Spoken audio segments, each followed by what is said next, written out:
propolis ini efektif nggak untuk mengatasi COVID? Ternyata dengan 2 publikasi ini, kesimpulannya propolis memang efektif untuk menyembuhkan COVID-19.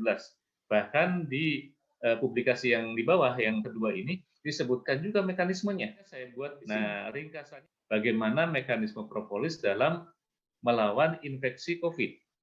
Jadi ada lima mekanisme utama. Sebetulnya di dalam publikasi tersebut ada 8. Tapi dari 8 itu ada yang bisa agak mirip-mirip, saya ringkas menjadi 5. Mohon maaf, jadi 6. Yang pertama, bahwa propolis ini bekerja dengan cara menutup atau menghambat penempelan virus pada host reseptor. Jadi, di dalam saluran nafas kita, di rongga hidung, dan sebagainya, itu ada reseptor yang namanya reseptor S2, ada reseptor PEP1, dan sebagainya, itu tempat nempelnya virus. Ketika virus itu nempel di reseptor, maka akan terjadi infeksi. Nah, ternyata beberapa komponen aktif propolis itu bisa menempel duluan di reseptor tadi.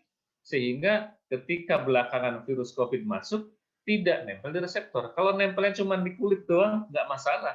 Tidak akan menimbulkan infeksi. COVID itu akan menimbulkan masalah, akan menginfeksi apabila nempel ke reseptornya. Gambarannya begini. Kalau kita tuangkan cairan gula ke kulit kita, itu kan nempel.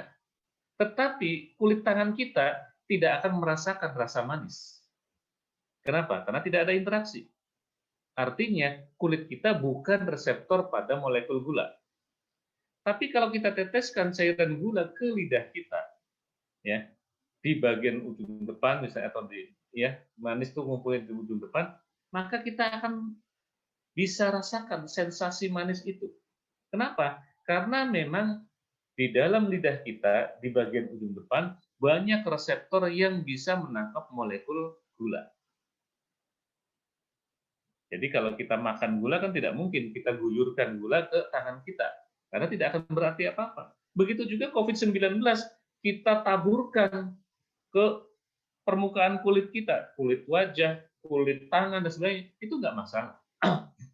Tapi baru bermasalah ketika masuk ke rongga hidung dan kemudian nempel di reseptor, yaitu reseptor S2 dan PEP1.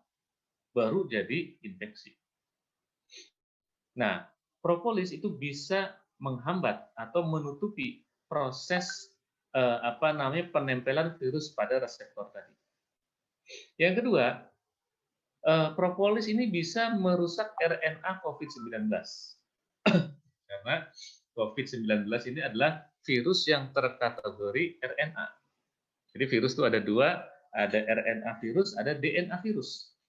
RNA virus karakternya lebih cepat menyebar, tetapi sebetulnya si virus itu ringkih, sangat mudah rusak, ya. Jadi virus COVID itu dengan emulsifier aja, dengan sabun itu aja rusak, sangat ringkih, ya. Tetapi memang sangat cepat nyebarnya. Itu karakter dari RNA virus. Dan COVID terkategori ini. Nah, senyawa keemferol, hesperidin, quercetin, kemudian glukopiranosid dan sebagainya yang ada di dalam propolis hijrah itu bisa merusak RNA COVID-19.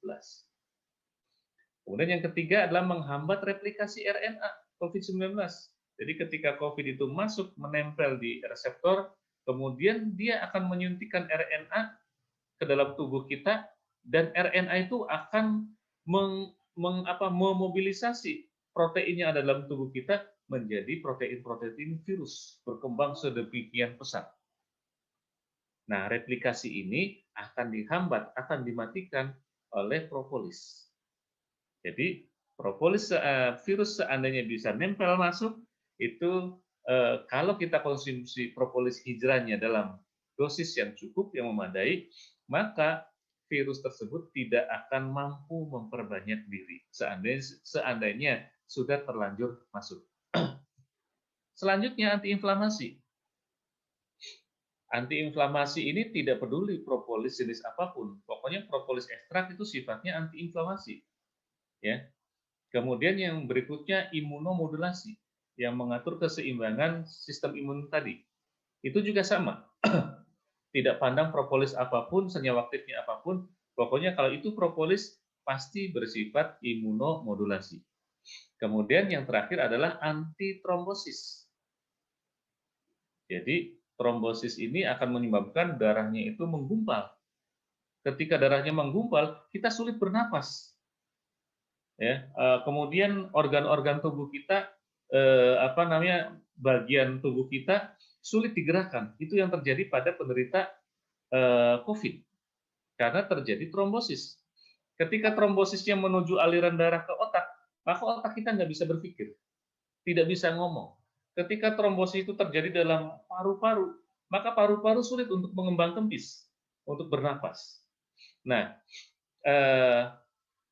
propolis dalam hal ini senyawa quercetin itu bisa bertindak sebagai antitrombosis, sehingga penderita COVID atau yang terinfeksi virus COVID ini tetap bisa darahnya mengalir lancar normal. Itu kira-kira mekanisme bagaimana propolis hijrah dalam melawan COVID-19.